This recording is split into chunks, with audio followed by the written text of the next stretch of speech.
Doctor இன்னும் ஒரு கேள்வி. இப்போ வந்து என்னன்னா திடீர்னு இப்போ எங்கள் ஃபேமிலியில் வந்துருச்சு ஓகேங்களா. நான் வந்து இப்போ என்னென்ன ஏதாவது ஒரு இது மாதிரி வச்சுக்கணுமா, ஒரு இன்ஸ்ட்ருமெண்ட் மாதிரி ஏதாவது இப்போ பிபி மிஷின்லாம் இருக்கலாம் அந்த மாதிரி ஏதாவது வச்சுக்கணுமா, அதை பார்த்துட்டு அது அது ஒரு கேள்வி. இன்னொன்று நான் எப்போ டாக்டர்கிட்ட போகணும், வந்த உடனே போயிடணுமா இல்லை அதை பற்றி கொஞ்சம் சொல்லுங்களேன். ஓகே, நல்ல கேள்வி. ஸோ இப்போ எப்படின்னு பார்த்தீங்கன்னா, இப்போ நம்ம வீட்டில் யாருக்காவது இருக்குது, ஹோம் குவாரண்டைன் பண்ணியிருக்காங்க, இல்லை வந்து அறிகுறிகள் வந்து இருக்குது அப்படின்னா, நீங்கள் முதல்ல என்ன பண்ணணும் அப்படின்னு பார்த்தீங்கன்னா, ஒரு சில விஷயங்களில் பண்ணாலே வந்து நம்ம ஹாஸ்பிட்டலுக்கு போகாமல் வீட்டில் மேனேஜ் பண்ணக்கூடிய அளவுக்கு இருக்கிற வரைக்கும் மேனேஜ் பண்ணலாம். ஸோ என்னெல்லாம் வேணும்னு பார்த்தீங்கன்னா, ஒரு டெம்பரேச்சர் சென்சார், ஸோ இந்த மாதிரி ஒரு இது இருக்குது. அப்படின்னா நார்மலாக நீங்கள் வந்து இருக்கிற தெர்மல் டெம்பரேச்சர் டெக்டர் யூஸ் பண்ணிக்கலாம். இது ஒன்றுமே இல்லை, சிம்பிளாக நீங்கள் இது மாதிரி வந்து எட்டுக்கிட்ட வச்சு பண்ணிங்கன்னா உங்களுக்கு வந்து இந்த மாதிரி ஒரு ரீடிங் காமிச்சிடும். ஸோ இதுவே வந்து பார்த்தீங்கன்னா டெம்பரேச்சர் அதிகமாக இருந்தால் ஒரு ஆரஞ்சு ஒரு அலாம் மாதிரி கொடுக்கும். ஸோ அதை வச்சு நீங்கள் டெம்பரேச்சர் மானிட்டர் பண்ணிகிட்டே இருக்கலாம். டெம்பரேச்சர் ரைஸ் ஆகுதான்னு பார்த்துருக்கோம், எவ்வளோ நேரம் டெம்பரேச்சர் ரைஸ் ஆகுதுன்னு பார்க்கலாம். அதுக்கப்புறம் இந்த மாதிரி ஒரு பல்ஸ் ஆக்சிமீட்டர் அப்படின்னு சொல்லுவாங்க. இது நீங்கள் கடையில் கேட்டாலே கொடுப்பாங்க. ஒரு 2500 2000 வரைக்கும் இருக்கும். ஸோ இதை வந்து நீங்கள் என்னென்னா ஜஸ்ட் உங்களோட ஃபிங்கரில் மாட்டிட்டு ஒன்றுமே இல்லை, ரொம்ப சிம்பிளுங்க. ஜஸ்ட் இதை ஆன் பண்ணிங்கன்னா உங்களுக்கு வந்து இதில் வந்து ரீடிங் காட்டும். ஸோ இது ரீடிங் பார்த்தீங்கன்னா இதில் வந்து உங்களுக்கு சேச்சுரேஷன் அப்படின்னு சொல்லுவாங்க, SpO2 அப்படின்னு இருக்கும். இது வந்து உங்களுடைய ஆக்சிஜன் லெவல் எவ்வளோ இருக்குது அப்படின்றத செக் பண்ணிட்டு இருக்கோம். ஸோ 95க்கு கீழே ஒரு 94 93 கீழே போகுது அப்படின்னா நீங்கள் வந்து ஹாஸ்பிட்டலில் அட்மிட் ஆகிறது பெட்டர். இது என்ன அப்படின்னு பார்த்தீங்கன்னா, உங்களுடைய உடம்புல இருக்கிற ஆக்சிஜன் லெவல் வந்து குறையுது அப்படின்னா உங்கள் லங்கோட ஃபங்க்ஷனிங் வந்து குறையுது அப்படின்னு அர்த்தம்.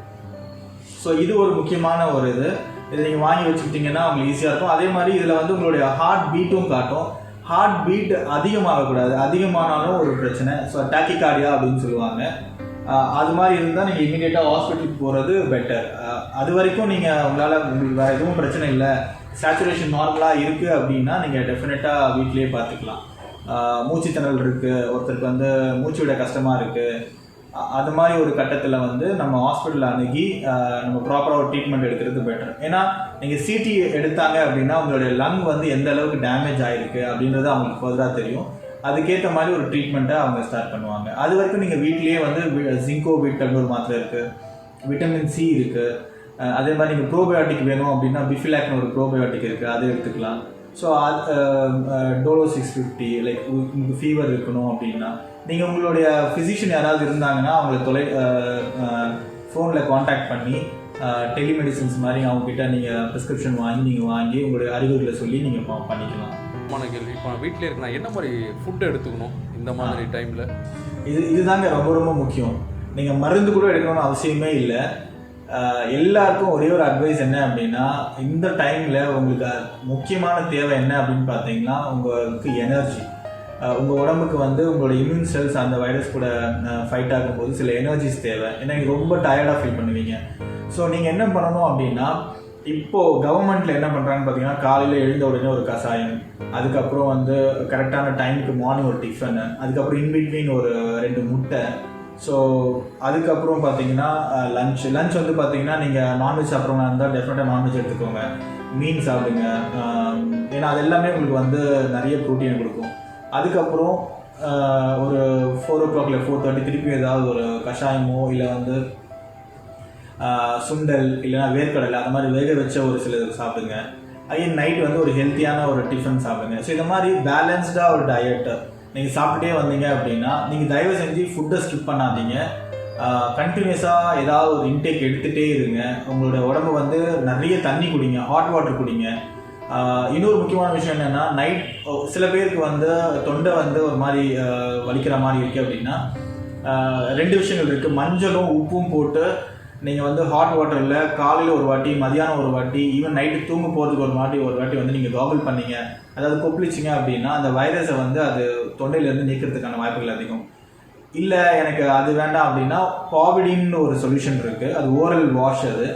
அது வந்து ப்ரூவும் பண்ணியிருக்காங்க, நல்ல எஃபெக்டிவாக இருக்குது கொரோனா வைரஸ் எலிமினேட் பண்ணுறதுக்கு அப்படின்ட்டு. அதே மாதிரி 3 முறை நீங்கள் ஒரு டெய்லியும் ஒரு 5 நாள் 6 நாள் பண்ணிட்டு வந்தீங்க அப்படின்னா உங்கள் தொண்டையிலேருந்து கம்ப்ளீட்டாக அந்த வைரஸ் வந்து இதுவாகிடும்.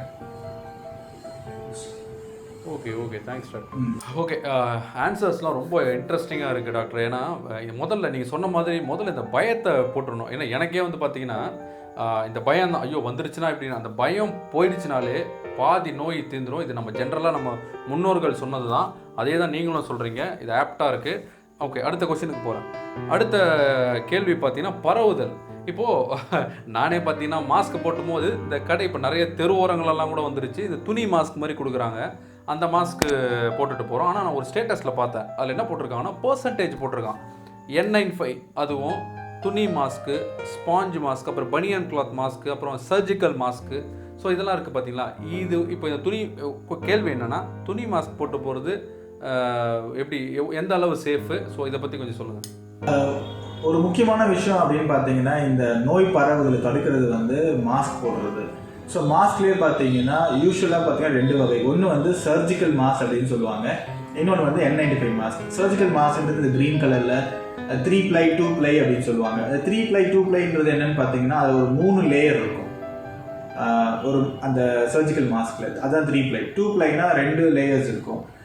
N95 பார்த்தீங்கன்னா அது என்டையர்லி டிஃப்ரெண்ட். ஸோ என்ன டிஃப்ரென்ஸ் அப்படின்னு சொல்கிறேன் பாருங்கள். N95 வந்து ஹெல்த் கேர் ஒர்க்கர்ஸ், அதாவது இந்த கோவிட் ட்ரீட்மெண்ட் பண்ணுறவங்க, ஈவன் கோவிட் வந்த பேஷண்ட்ஸ் அதை போடலாம். அதாவது இது வந்து ரொம்ப ஹைலி ரிஸ்கியாக இருக்கிறவங்களுக்கு வந்து N95 மாஸ்க் மேண்டேட்ரி. இப்போ நார்மலாக நம்மள மாதிரி ஆட்களுக்கு வந்து சர்ஜிக்கல் மாஸ்க்கோ இல்லை வந்து நீங்கள் சொல்கிற மாதிரி இப்போ துணி மாஸ்க் அப்படின்னு எடுத்துகிட்டு வச்சுக்கோங்களேன். என்ன டிஃப்ரென்ஸ் அப்படின்னு பார்த்தீங்கன்னா, சர்ஜிக்கல் மாஸ்க்கும் N95 மாஸ்க்குக்கும் அதில் இருக்கிற துவாரங்கள் அப்படின்னு சொல்லுவாங்க, அதாவது அதோட பொராசிட்டி அப்படின்னு சொல்லுவோம் நம்ம, அதோட மைக்ரான் டிஃப்ரென்ஸ் இருக்கும். இப்போ பார்த்தீங்கன்னா நம்ம வீடு எடுத்துக்கோமே, நம்ம எல்லாருக்கும் புரியுற மாதிரி நான் சொல்கிறேன். நம்ம வீட்டிலே வந்து பார்த்தீங்கன்னா டீ வடிகட்டுறதுக்கான ஒரு ஃபில்டர் இருக்கும். அதே மாதிரி பெருசாக வந்து சாப்பாடெலாம் வடிகட்டுறதுக்கு வேறு மாதிரி ஒரு ஃபில்டர் வச்சுருப்போம். வேறு ஏதாவது வடைலாம் அடிக்கிறதுக்கு நம்ம வேறு மாதிரி ஒரு ஃபில்டர் வச்சுருப்போம். ஸோ அதோடைய துவாரங்கள் பார்த்தீங்கன்னா வேறு வேறு சைஸ் இருக்கும். அதே மாதிரி தான் இந்த மாஸ்க்கும். N95 பார்த்தீங்கன்னா நம்மளுடைய டீ வடிகட்டுறதை விட இன்னும் மைன்யூட்டாக இருக்கும். ஸோ தட் நம்ம இந்த வைரஸ் வந்து வெளியும் போக விடாமல் உள்ளேருந்து வராத மாதிரி அதோடைய வைரஸோட நம்பரை குறைக்கும் கண்டிப்பாக.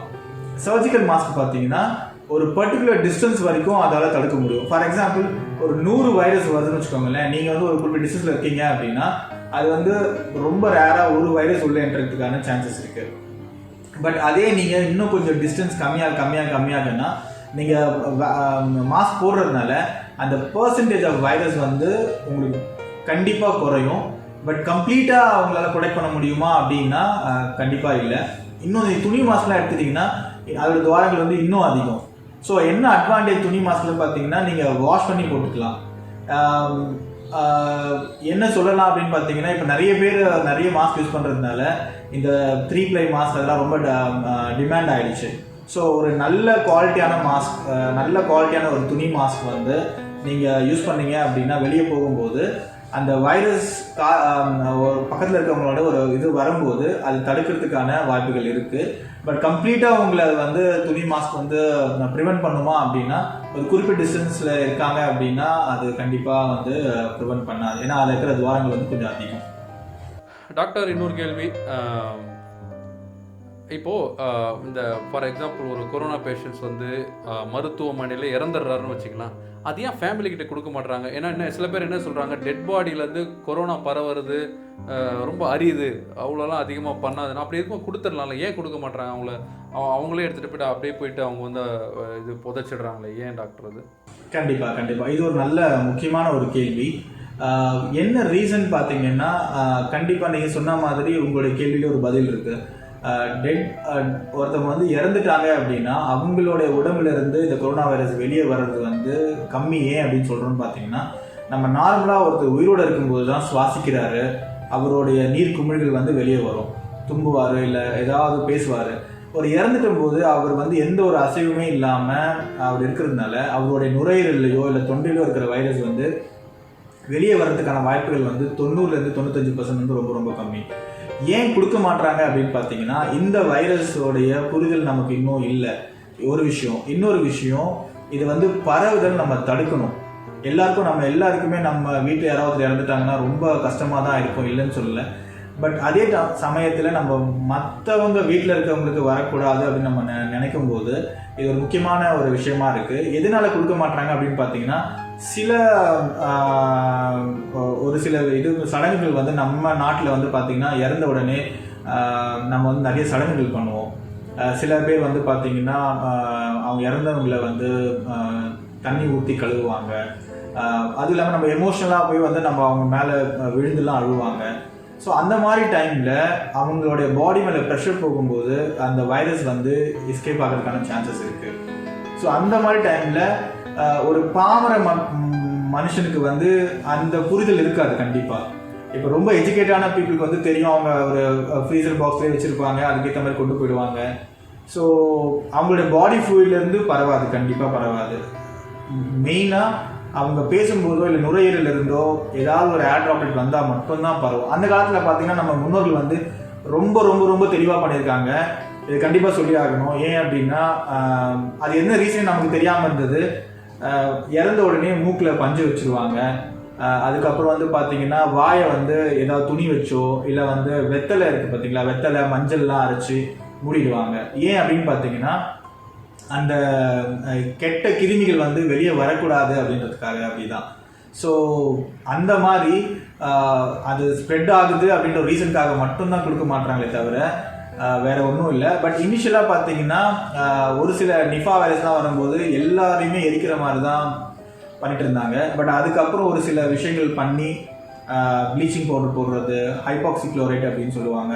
ஸோ அந்த மாதிரி எல்லாத்தையும் போட்டு ப்ராப்பராக அடக்கம் பண்ணாங்க அப்படின்னா அதுவும் ஒரு ஹைட் இருக்குது, ஒரு டெப்த்தில் வந்து புதைக்கணும் அப்படின்றது. ஸோ அதெல்லாம் கவர்மெண்ட் பர்ஃபெக்டாக பண்ணுறாங்க. ஸோ அதனால் வந்து யாரும் வருந்தாதீங்க. அஃப்கோர்ஸ் ஒருத்தர் இறந்துட்டாங்க அப்படின்னா ரொம்ப கஷ்டமாக தான் இருக்கும்.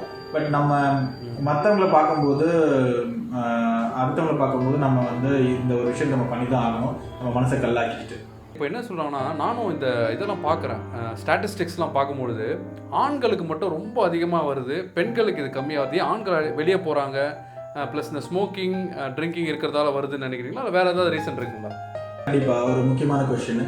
ஸோ இந்த சதவீதம் பார்த்தீங்க அப்படின்னா நான் நம்பராக பார்க்கும்போது நமக்கு வந்து ஆண்கள் அதிகமாக தான் தெரியும். ஒரு முக்கியமான நீங்கள் சொன்ன மாதிரி அவங்க வந்து ரொம்ப வெளியே அதிகமாக போகிறதுனால அவங்க அந்த வைரஸை பிக் பண்ணுறதுக்கான வாய்ப்புகள் ரொம்ப அதிகம். இவங்க எல்லாருமே மோஸ்ட்லி வீட்டில் இருக்கிறதுனால ரொம்ப ரேராக தான் இருக்கும். ஆஸ் சச் நீங்கள் நம்பராக பார்க்கும்போது ஒரு டிஃப்ரென்ஸ் தெரியும். பட் ஸ்டாட்டிஸ்டிக்லாம் நம்ம பார்க்கும்போது அந்தளவுக்கு ஒரு பெரிய டிஃப்ரென்ஸ் இருக்காது. அப்பார்ட் ஃப்ரம் தட் சில வைரஸ்களுக்கு வந்து யூஸ்வலாகவே வந்து ஃபீமேலோட இம்யூன் சிஸ்டம் பார்த்தீங்கன்னா கொஞ்சம் ஸ்ட்ராங்காகவே இருக்கும் கம்பேர்ட் டு மேன். ஸோ அதனால் வந்து ஒரு ஆணை கம்பேர் பண்ணும்போது அவங்க கொஞ்சம் இம்யூன் சிஸ்டம் பெட்டராகவே இருக்கும், அதனால் கூட இருக்கலாம். பட் இதில் நிறைய ஆராய்ச்சிகள் போயிட்டுருக்கு. ஸோ நமக்கு அந்த ஆராய்ச்சி முடிவுகள் வரும்போது என்ன ரீசன்னால அப்படின்றது இன்னும் தெளிவான நமக்கு சில விடைகள் கிடைக்கும். கொஷின் இது வந்து ஜஸ்ட் நான் வந்து வலைதளத்தில் பார்த்தது. ஓ பாசிட்டிவ் பிளட் குரூப்பில் இருக்கிறவங்களுக்கு இந்த வைரஸ் வராது அப்படின்றாங்க. இது வந்து நிறைய ரிசர்ச்சும் பண்ணியிருக்காங்க. சைனாவில் பார்த்துட்டு இருக்காங்க, நிறைய கண்ட்ரியில் பண்ணிட்டு இருக்காங்க. இது என்ன அப்படின்னு பார்த்தீங்கன்னா இதுலேயுமே வந்து இன்னும் ஒரு கிளியர் கட் ரிசர்ச் வந்து எங்களுக்கு இன்னும் கிடைக்கல. என்னன்னு பார்த்தீங்கன்னா ஏ பாசிட்டிவ் அப்படின்றவங்களுக்கு வந்து ரொம்ப அதிகமாக வரும், ஓ பாசிட்டிவ் வராது அப்படின்னு சொல்கிறாங்க. இது வந்து ஒரு சயின்டிஃபிக்காக சொல்லணும் அப்படின்னா அந்த வைரஸ் வந்து சியாலிக் ஆசிட் அப்படின்ற ஒரு கார்போஹைட்ரேட் கூட பைண்ட் ஆகும். அந்த மாதிரி நம்மளோட ரத்த அணுக்களில் மேலே இருக்கிறது வந்து ஒரு ஒரு சுகர் அப்படின்னு சொல்லலாம். அந்த பாலிசாக்கரைட் கூட பைண்ட் ஆகிறதுக்கான வாய்ப்புகள் இருக்கலாம். பட் அதை நம்ம ப்ரூவ் பண்ணணும்.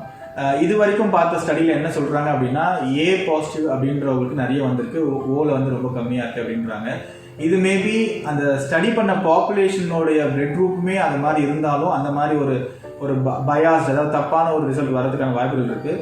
பட் உண்மையாலே சில நிறைய இடத்துல வந்து இந்த மாதிரி ஒரு கோரிலேஷனை கொண்டு வராங்க. பட் அதுக்கு வந்து சில ரிசர்ச் தேவை டு ப்ரூவ் பண்ணுறதுக்கு. பட் ப்ரீவியஸாக சில இந்த மாதிரி ஓ பாசிட்டிவ் ஓ குரூப்ஸ்க்கு வந்து ஜென்ரலாகவே ரெசிஸ்டன்ஸ் டு மெனி இது அப்படின்ற ஒரு கான்செப்ட் இருக்குது கண்டிப்பாக.